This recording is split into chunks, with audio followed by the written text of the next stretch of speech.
And I told my parents, I'm like, even if I have 4 children, I'm on vacation the rest of my life. Growing up in a big home, it's never about you. It's about the group and the whole.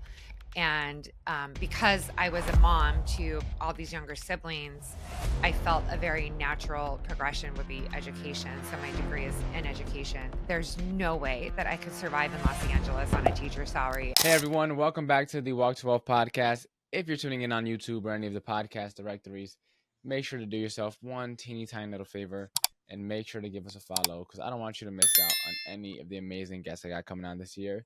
Without further ado, let's get right into this one. The lady I have on today, I got to meet her too. For any of you OGs, you guys know I had a guy by the name of Brandon Godores on the podcast. Brandon hosts some public speaking workshops throughout the country, and I got to meet this lady at one of them. We actually been to two, if I'm not mistaken, maybe. Yeah, I think two together. Two events, yeah. Uh, yeah, two together, and then I got to see her at Ada Beacon, which is a conference that he hosted last year and this year as well. I got to see her again. So, without further ado, Colette, for anyone who hasn't had the opportunity to get to know you, to get to meet you, tell us your quick elevator pitch. Who are you and what do you do?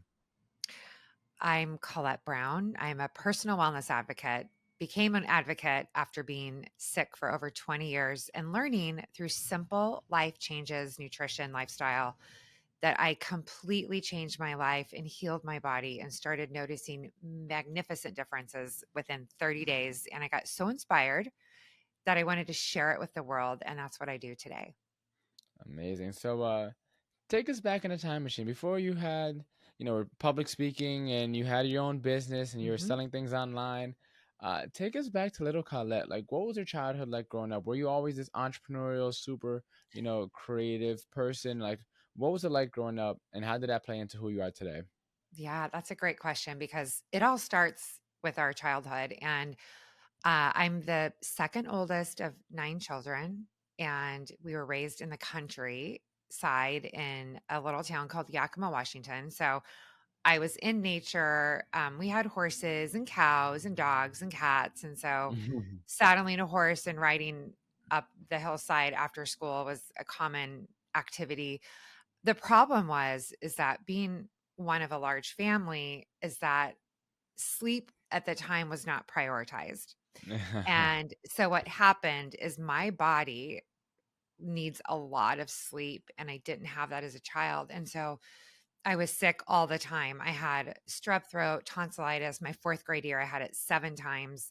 So I missed a lot of school. And I also was taking a lot of antibiotics to heal myself and basically destroyed my ancestral DNA, my gut microbiome. And I was okay receiving the microbiome of the earth, of the animals, of my siblings in the countryside. But when I went away to college in a sterile environment, is when all of a sudden, bottom out, I Mhm. started developing cystic acne. I started getting horrible stomach pains. I began to have lethargy, brain fog, arthritis in my 20s. And doctors checked me and they said, "You're okay. We really don't know what's wrong, but you're going to be okay." But to answer your question, it all goes back to childhood, which I had a great childhood. But there's just missing pieces that we didn't know at the time. And so it's really nice to fit in puzzle pieces and discover, okay, when did this start happening? And why am I doing what I am today? Because of something from my childhood. Yeah, so I'm curious. So you said you're two of nine. So I know my grandparents on my mom's side, they had six, and my grandparents on my dad's side had a seven. I'm now one of three. My dad had recently, I have a brand new baby sister that was just born back in January this year. So my dad pretty much remarried and they had another one. So, but pretty much for the entirety of my life, it's just been me and my younger sister. She's 6 years younger. Yeah. Um, and so I can imagine. I mean, I know what that was like, but I can't imagine having seven more of her. After that I also have to grow up with and raise. So, Yeah. what was the household like?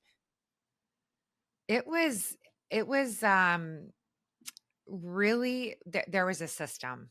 My Yeah. mom was the head orchestrator. Everybody had a job. We Saturday was the big work day.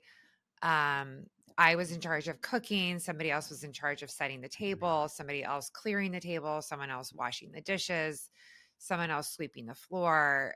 Every day after school, we had to fold a basket of laundry. We had animals, and so we had to change sprinkler pipes and mow the yard and, buck hay. And there was just so many jobs in the home going on, that it was very regimented. And because there was a lot of us, it had to stay Mhm. that way. And to your point, my youngest brother is 20 years younger than me. And there's 21 years between oldest and youngest in our family, single births.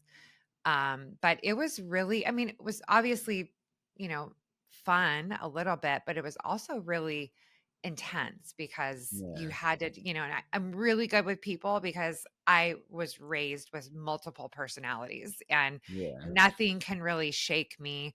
I can kind of fit into any environment because every one of us is so different in my family. Yeah. So all right. So fast forward a little bit, Yeah. and you said you went away to college, right? You grew up on a Mhm. farm. You said horseback riding, right? You said bucking Mhm. hay, mowing yards, right? Yeah. Big family, right? Countryside. Then you went away to college.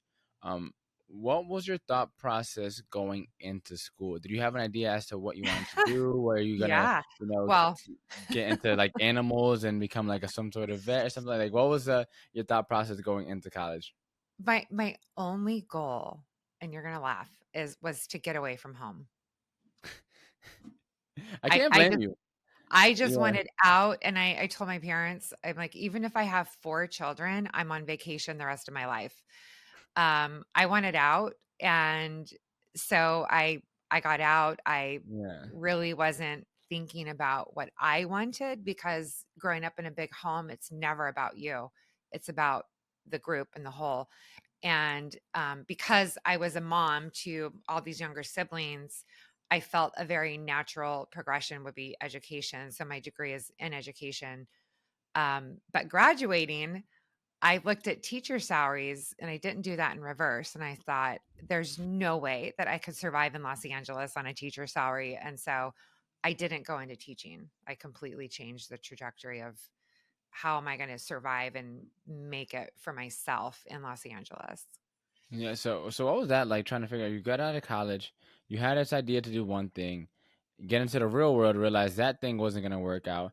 At the same time, you also were starting to battle a bunch of health conditions that you Hmm. didn't have to deal with that you were dealing with. So you have all this stuff going on in your personal life and almost like I wouldn't say an existential crisis, but like you wanted to do education and then figured out very quickly like, hey, that wouldn't be something that'll Yeah. actually work out in the area that you were living. So now it's like, all right, what am I gonna do with myself now? So like how is it like juggling at that all of that post graduation?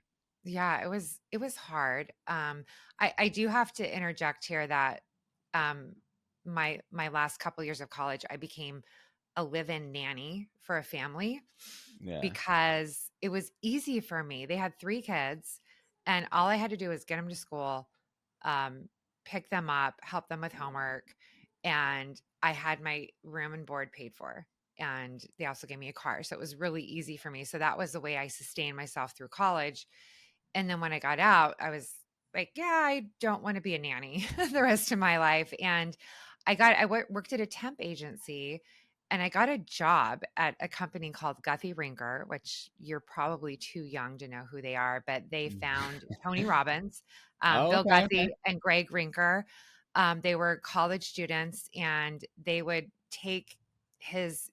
they would take tapes into the library of their college, and they would take his recordings. And back in the day, we used to use little cassette tapes, and they would Yeah, put a cassette tape in and record it to another cassette tape, and then they would sell these, and they started pushing him out, and they became this huge company that is all the infomercials and all the, like on TV commercials. And so I went into their company as a temp in the front desk as a reception, and they pulled me back into their legal department where I stayed for a couple of years. And it was fun because I was meeting, I met Deepak Chopra then, I met Cindy Crawford. I was meeting all these celebrities and working on their contracts and seeing the little nuances of celebrities and their demands of, only green M&Ms or, you know, 2 Diet Cokes and 1 Perrier and 1 Red Apple, 1, like all this was worked into the Yeah. contract. And I was like, wow, like this is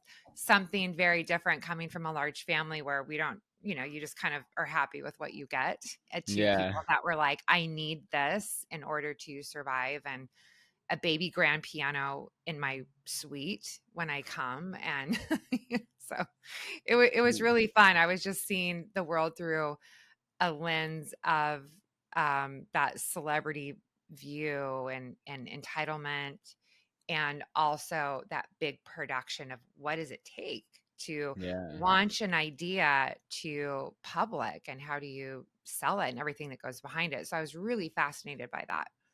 Yeah. That And was so, my first job out. and you mentioned you were there for a few years, if I'm not mistaken, Yeah, right? I So was there for then, 3 years. and so you got to see all these big personalities. You got to see a lot of large scale productions. Yeah. Um, from there, where did the journey kind of take you? So there was another um, paralegal that was I worked with, and she said, "Colette, I'm leaving. I'm going to this technology company, and you should come over because we could make a lot of money." And so I interviewed for a company called WorldCom, and they ended up buying MCI, and I got into that and started eventually making a lot of money Yeah. doing that. And WorldCom, there was a lot of fraud. I probably won't remember Enron and WorldCom MCI scandal, but it rocked the company. And I lost everything. And I'd worked really hard, in my 20s, making six figures, and saving as much as possible and investing 100% of my investment into the company, which don't ever do Oh, that. I okay. didn't know. And so when they went bankrupt, I thought that they would come back and I get all my stocks back. And that wasn't true. And so there's people that were 65 that were their lives were literally shattered because they lost everything. And I thought, I'm still in my 20s, and I'm devastated, but thank God I am not 65, and I learned the lesson today. Um, Yeah. so from there, I transferred over and I went into medical sales in the vascular therapy division. And that was really fun because I was in surgeries. I was educating doctors on DVT prophylaxis, which is deep vein thrombosis or blood clots, and how to prevent Yeah. them, what to watch for. So it was, I've had a really colorful working career, and I made it, and it was a lot of fun. And I learned so much being in those corporate environments. Yes. I mean, Yeah. I see a few kind of like themes kind of formulating as you tell your story, right? The first, right, is getting after being able to be on your toes, right? You got out of Hmm. college, you wanted to get into education, and then figured out very quickly that that was going to be able to turn into something. Boom, you got hired at the temp agency, right? Then you start working there, and then started off at the receptionist. You got an opportunity to get into legal. Boom, jumped into that, right? And then from there, you had a friend that said, "Hey, I got this great opportunity," and then boom, you jumped into that. And then Hmm. once that all failed, um, we're gonna talk about where the story goes from there. But credit to you for being able to act on opportunities when they're presented to you. And I'm sure in the moment they probably, it wasn't like a, oh yeah, you got an opportunity, yeah, let's go right now type of situation. But you Right. know, kudos to you for taking the opportunity when the opportunity were presented.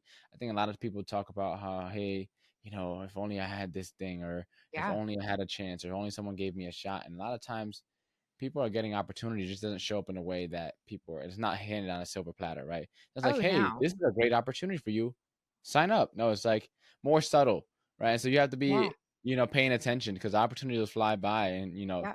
you'll have the opportunity, but you just didn't pay attention to it. So kudos to you for taking the opportunity, being able to pivot. Second thing, even though the company went bankrupt, kudos to you for investing, especially before investing was cool. Um, Yeah. ended up not working out. But hey, is more so the principle that Hmm. was that, and doing that in your 20s and savings, it's very easily to make six figures. And I'm sure LA was a lot cheaper back then, but it's still pretty expensive. Right. But Hmm.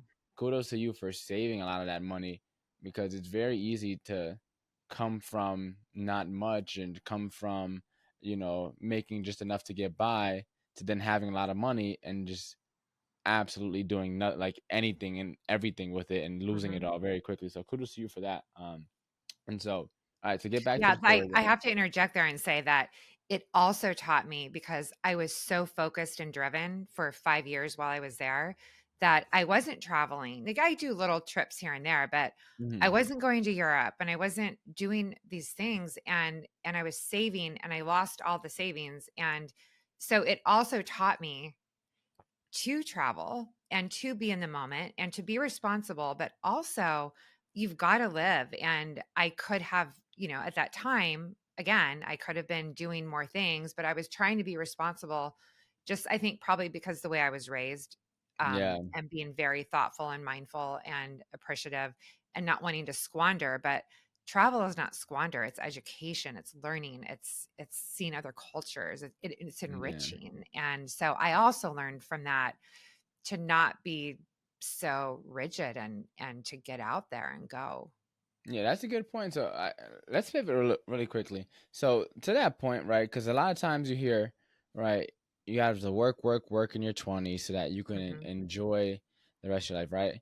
And then there's other people who are just pleasure, pleasure, pleasure, pleasure, pleasure in their 20s, and Mhm. then spend the rest of their life working and never really ever have that freedom that they're looking for. So, like, I mean, what are your thoughts on that whole situation now? Because at the end of the day, there's no right way to kind of live life, right? We're all No. trying to figure it out as we go, and everyone's situations and circumstances are different. We all have different variables, but like overall, I know for me personally, I like the, learn from the past, live in the present, Mhm. plan for the future. That's how I try to live my life, and I know that there's things that I know I need to get done, but there's also moments where it's like I got to go to Guatemala last year for almost 3 4 weeks or like 3 weeks. Um, Amazing. was it productive for my business? Absolutely not. I mean, I was still kind of doing work a little bit when I was out there, just a tiny, tiny, tiny, tiny bit. But it's like when will I ever have that chance again? So I got to meet Yeah. my grandmother on my dad's side, who I never met before, and then my grandpa, he passed away a couple years back. I never got to meet him, but Mm. he got to meet me when I Mm. was a baby, and like there's photos of us. But it's like if I had gone sooner, I probably have been able to meet him. It's just Yes. like opportunities like that. It's like they Mhm. don't come around too often. So I've been No. traveling a ton, almost maybe a little too much, right? Going to too many conferences. But it's like it, as I said, it's hard because like people, plan so far ahead that it's almost in a way I feel like if tomorrow's never promised, why plan so hard for the future as if you're guaranteed to make it there? And I don't want to sound like morbid or anything, but life, you never know what'll happen. So it's like if there's an opportunity to do something today, depending on what it is, I'll take it just because I know that A, it may not come around again, and B, if it does come around again, well, it may be different. Let's say I have a kid, or let's say, Yeah. my something happened to my grandparents or someone in my family that now I have to take care of. It's just like things could change Yeah. quickly. So, like, what are your thoughts on the whole situation? Yeah. No, I love that. And I love that you went. And I'm sad that you didn't go before and meet your grandfather. I think that everyone I think an interesting statistic is that I think only 30% of Americans hold a passport, No and how way. many of those are actually traveling? Yeah. Um, and maybe they get it once because there's a destination wedding, and they go, or they go to Mexico, and I think everyone, like, I think Mark Twain was saying that travel was the best education. Really, if you can, and you don't have to spend a lot of money, you can go everywhere in the world. Get out of the country once a year. Go. Yeah. Like, find a cheap plane ticket, start with that, figure the rest out later. And just get out of the country and go. And I believe in it so strongly that I've instilled this in my children. My oldest is studying abroad in London right now, and she's getting an amazing education, not from the university, which she is, but from living with people international that have different Yeah. perspectives. And so I feel that. you're absolutely right that you do need to be responsible and look for tomorrow. But, maybe it's as simple as if you're in your 20s, make sure that you have 6 months of savings that you can live on that's like in the bank. Be saving every month, whether it's $100 or $500 in a compounding account that is creating wealth for you in the future that you can't touch, and carve out time for the travel, because when you do get away, you come back refreshed with a different perspective. It makes you a more interesting person. It gives you a novel experience, which is so beneficial to your health. It just like Hmm. bathes your body and soul in this euphoria, like you're in another culture. And so when you come back, you have so much more to give. You have more empathy to give because you see the way that we're living differently, and you can share that, and it creates more emotional bonds with people around you in the community. So so I just think that there's so many benefits to travel. And Yeah. yes, you have to be responsible too. Um, but be open. I think that's one thing that you mentioned. Like my life is not a direct shot. Like done, I have done so many things. I've had, multiple businesses, and be open and flexible. And if something's not working, if you don't feel comfortable, leave, get out, move, adjust, pivot. Yeah, I agree. I think another thing too that I like to add to that list is perspective. But that's one of Mm, my big things. You start to yeah, see the world differently when you go yeah, outside a country that's not, super first world, and yeah. you realize, like, for example, one of the things with Guatemala, right? They, at least where my grandparents live over there, the water stops running at 8 p.m. Wow. Now, it's not cold in the wintertime, but in the nighttime it'll be like 60 degrees, right? And so you know that if you're just chilling in like a hotel and it's 60 degrees, that is like freezing temperature pretty much. If you're walking around and it's a beautiful day, but if Right. you're just sitting around, it's cold. And so as I said, after 8 p.m. running water stops, and so I have to pretty much walk from my room into the backyard, and they had this little like I think this cellar, I guess. I don't even know what to call it. It was just like four concrete walls kind of put together with like opening pretty much. And then they had like a little, just like a little, like almost like a blanket covering so that no one could see you while you were in there. But in the water, it's just pretty much the rainwater. And And that's then the when shower? that's the shower water. Because after 8 p.m., Okay. the regular water doesn't stops running. And Okay. so now I have to walk out at like 9 o'clock, 10 o'clock after a long day of doing whatever. Sometimes we were, had like little things we had planned, and to take a shower. And it's 60 degrees out, and then I have to walk back through the backyard and into the room. And even though it's like really like maybe 30 steps from where the thing is where I had to take a shower to inside the house, Mhm. like 60 degrees outside is freezing, and the water is just out there all day. 60-degree water is freezing cold water. And so 39 yeah, 39 degree when you cold plunge is cold.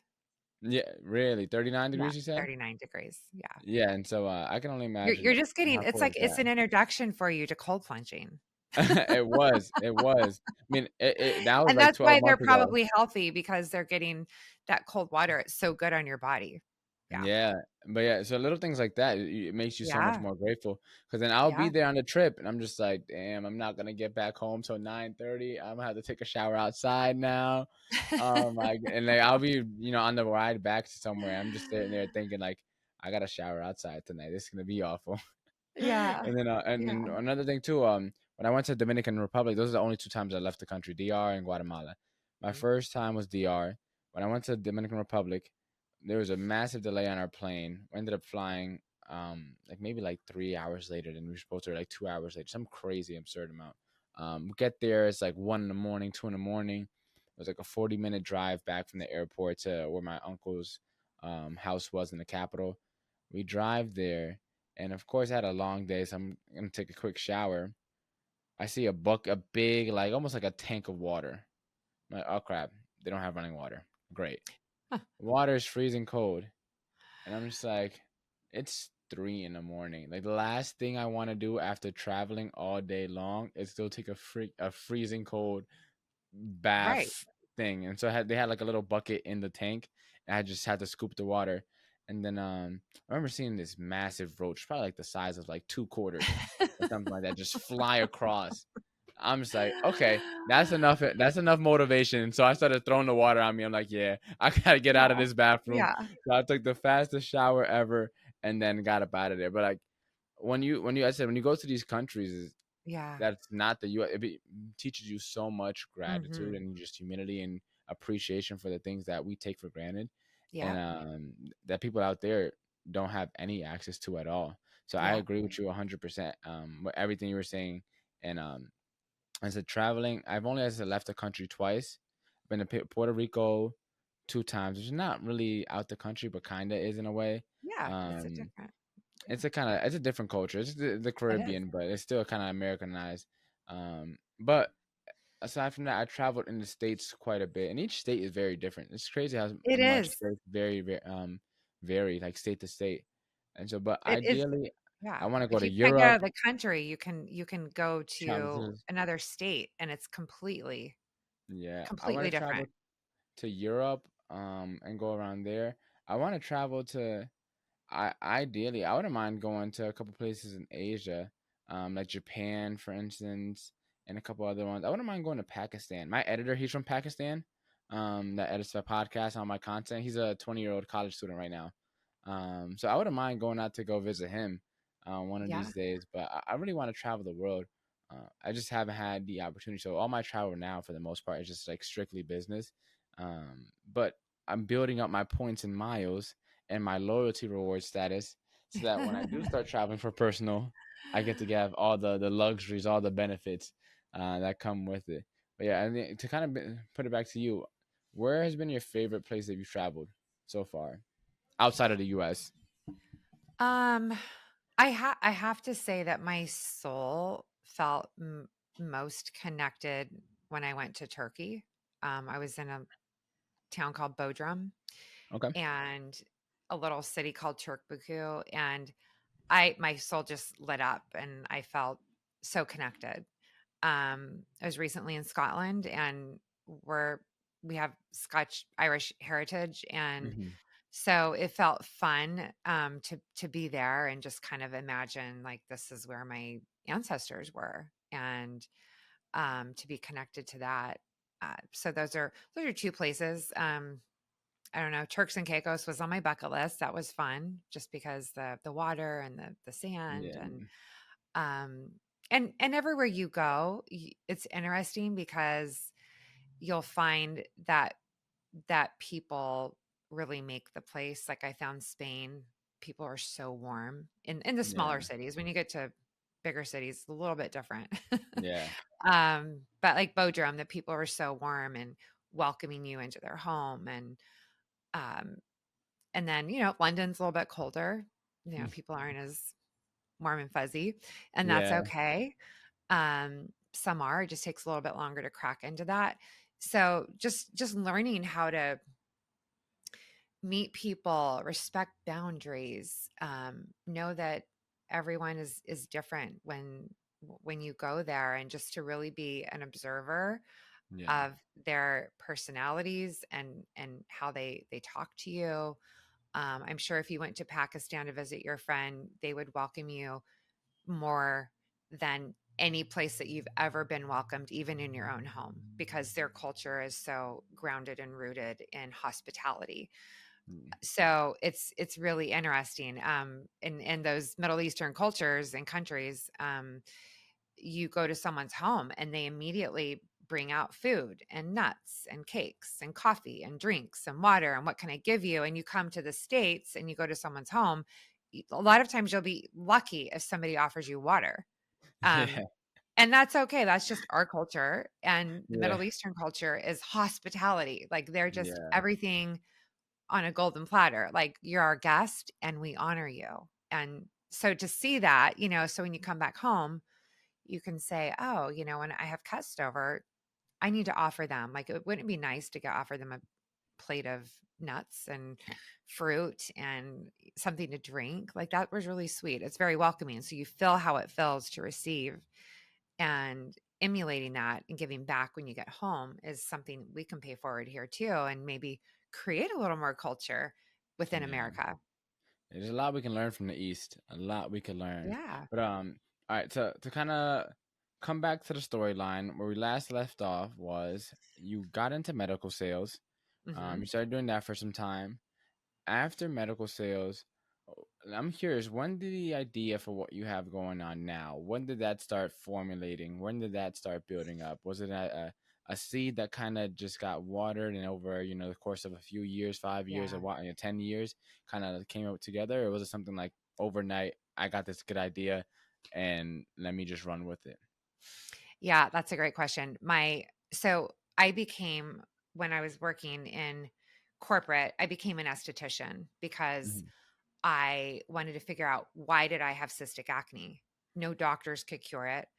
Um, and so after medical sales, I broke off and started my own consulting company because I was an esthetician now, and I saw a discrepancy in how people ran businesses in the medical spa world. And so I began consulting. When I figured out my health, and within that 30 days of when it transitioned, I started referring so everybody I talk to, I'm like, you have to see this doctor. Your stomach hurts, go see him. You have acne, go see him. You have psoriasis, go see him. And so it was about a year after that that a light bulb went off, and I said, wow, like this is my calling. I need to do this. I need to work with people. I need to share how to do it because it's not hard. It's just a matter of sharing information. And this was 11 years ago. So this was before we have all the information we do today on the microbiome, on probiotics, on postbiotics, prebiotics, like all these different ways that we can biohack, and cold plunging and meditation. And so it started with that, and I became a functional medicine practitioner and started working with people, and the rest is history. And then working with people, I found that their hardest pain point was eating on the go. If you're in a plane, if you're hiking. And so when I would tell them, make your own snacks to take with you so you can eat less inflammatory, they said, we can't, it's hard. So I started giving them what I would make at home. And then this eventually turned into my CPG space right now that I'm launching a non-inflammatory granola. So um, there you go. Now I'm in the food industry. So, Yeah, so I mean that's exciting because I feel like it's always different when for like consulting and like having an online business, like we can't feel our education, right? We can speak the right. words, we can teach them, but it's like our knowledge is not something that's tangible, right? You can't go grab it and something like that. So I always love like getting to talk to like business owners who have something that they can actually grab, something tangible, something Hmm. that people can see and feel and consume. And Hmm. or if they have a brick and mortar office, right? It's different like being a completely remote online entrepreneur like me and having something. There's just um, I don't know. It brings another like a whole another level to the game and another side to the game that you normally can't play. So, um, I was always curious, and interesting talking to people who are in this space. And so, for anyone that doesn't know, I have eaten at least maybe like 8 bags of Colette's granola. I know last year I had it for the first time. At Ada Beacon because you left it out at the tables, if I'm not mistaken. Hmm. I think that was the Yep. first time I had it. I think I had like two or three. And then this year at the Speaker School Mastermind, you brought some more out. I think I Hmm. stole a couple. So I forget how many I ate, but I know I finished my first one probably before the day ended. I already finished the bag. And so And how I did you feel after? uh I don't know. I didn't really pay much attention. It tasted good, so But it it checked the didn't make box. you feel bad.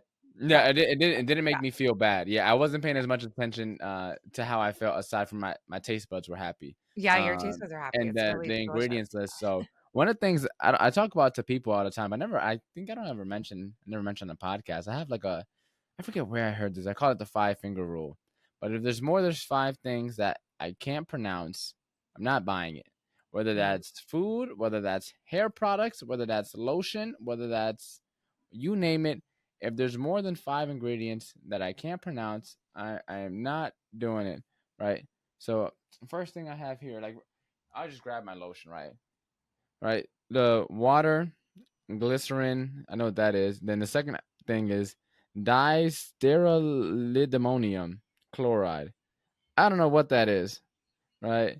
So that's one right there. This one alone has 3 things that I can't pronounce. So like this is just a borderline. it's Just borderline. it makes the cut. The big Yeah. thing, at least for my lotion, I make sure there's no fragrance. Fragrance, from what I've heard, can have and anyone feel free to fact check me on this. From what I heard, people with melanated skin, fragrance is actually one of the leading causes of like skin conditions. So I try to avoid fragrance at all costs for anything that has to do with me, like actually putting something on my skin or on my scalp. Yeah. But yeah, They're long story chemically short, processed. So, yeah. yeah, with your granola, for the most part, I think that everything I could pronounce very very easily, and I was like, oh, it checks the boxes. It tastes good. I could pronounce everything, and so I think the that's hardest word is ashwagandha. yeah, they. I think that's probably the hardest one. But I think you had in parentheses like mushroom or something like that. So like, Yeah. Yeah. so I could pronounce that. Right. But so tell us, what was the process like putting that together and getting into the food space? Because that's a pretty hard industry to tap Mm. into. So like, what was that like for you? How did you put together this, this formula, or like, what was the whole thought process behind at least the granola? And I'm sure you have other snacks. So why the granola versus the other snacks you probably could have made as well? Yeah. Um, so the process is, um, okay, I'm gonna say I have a very tenacious personality. I feel Yeah. like if I'm presented with an obstacle, I can get around it. Like that's just who I am. Like I know that there's 50 ways, there's a third door, there's like I can overcome obstacles, which is good and bad because sometimes I push too hard. Um, but on this one, I found granola because it was something that people could have for cereal. It was something that people could top on their yogurt if they wanted or eat alone. It was Or really protein shakes. versatile. What's that? I said, or protein shakes. That's what Or I use it protein for. shakes. Yeah, people put it on salad. Um, there's just so many ways to consume it, and it's tasty, and it fills a little void of if you want something. It's the only sweet in there is maple syrup, and there's just a tiny bit. So if you want something sweet, it fills that, but you're also nourishing your body because it's high omega 3s because there's the seeds in there. So we have to watch our omega 3 to 6 balance. So it was something that I thought would be really easy that people were familiar with. Um, and I've learned, I'm still in the learning process of the manufacturing side that it's extremely hard to make. So to your point, I think if I would have reverse engineered, I would have found a manufacturer that actually was like really clean that I'm looking for and had all the components to make the product. Because reverse engineering it, I'm having a hard time finding that like an oven with also the packing facility. Because a lot of these will bake it and then they pack it and they ship it off to another location and then it's packed somewhere else. But a lot of these other products have a lot of preservatives that they can Yeah. stabilize for a long time. Mine don't. And it has to be bagged within 15 minutes of production. Um, so that's a good point. So I didn't, being new to the CPG space, I didn't really plan for that, but it's okay. It's something that I'm working through, and there are more products coming. So just stay tuned. That's exciting. And Yeah. all right. So when it came to putting together the recipe, is it something that like you kind of created from scratch, or something that Hmm. you got that passed down in the family? Like, what was the process for that? Especially because, like, I mean, doing it for yourself is one thing, right? Because you can just adjust to your taste, Yeah. right?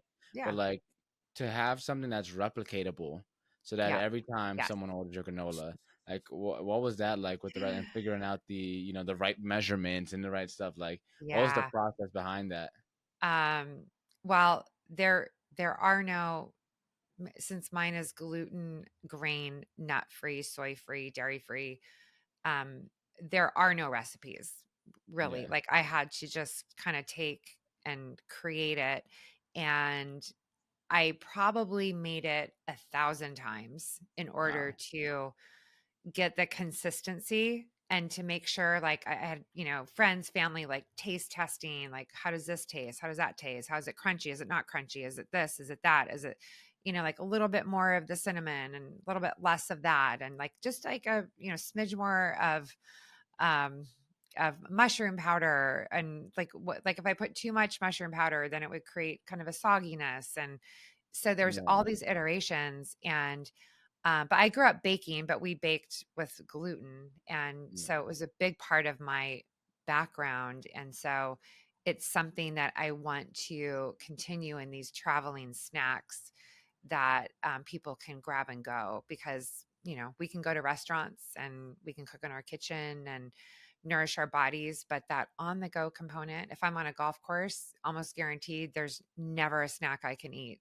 The beef jerky has soy in it, preservatives. They have nuts. I can't have any nuts. They're high omega 3s, which I understand like throws my body off because it's just too much um, of inflammation.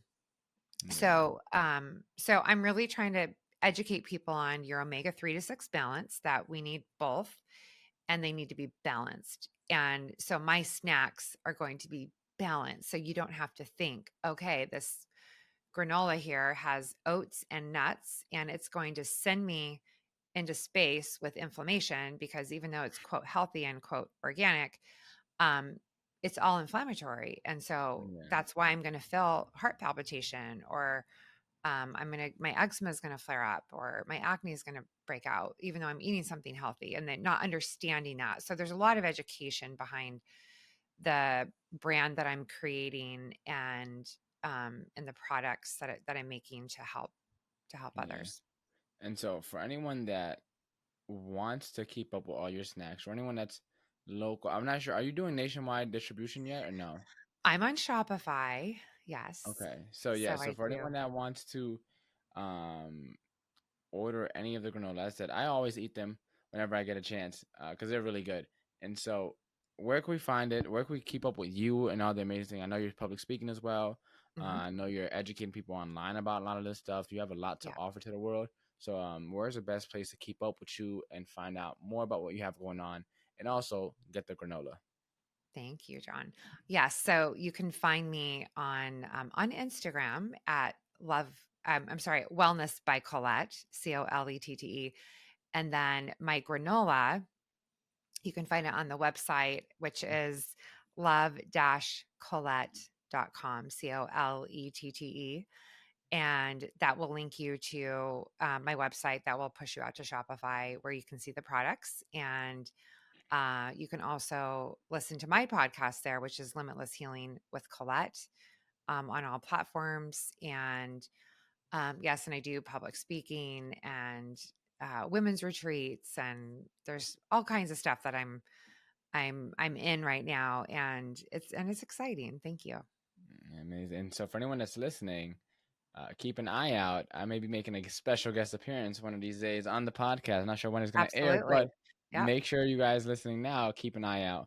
And so, with that being said, now it's time for our famous 5 questions. Same five Okay. questions we ask every single guest that hops on.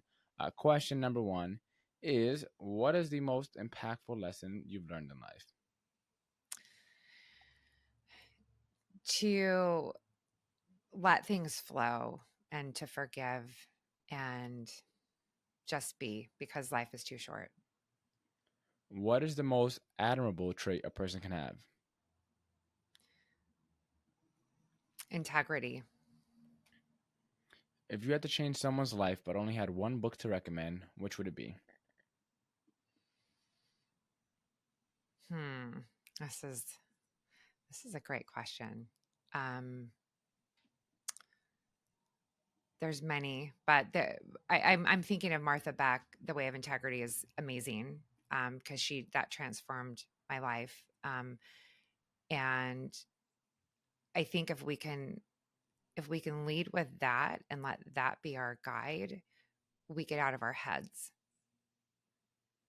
What is the legacy that you're working on leaving behind?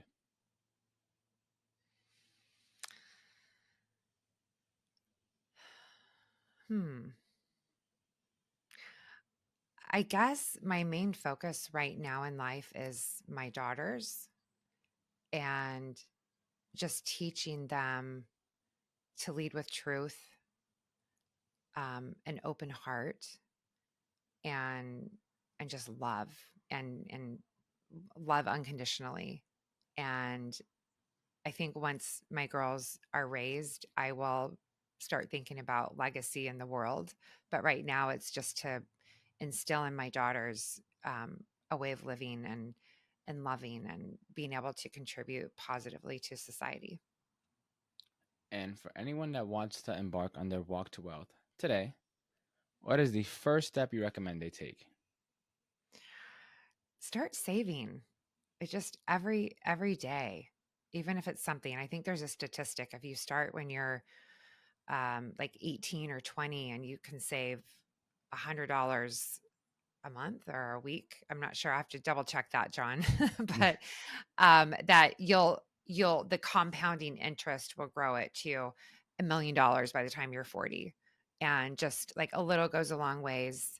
Um, and also remember that it's not ours. Like the money is not ours, and we need to give back, and we need to be charitable and in ways that we see fit. And biblically, I know they say it's 10% that we're supposed to give back. That doesn't have to go to a religious organization.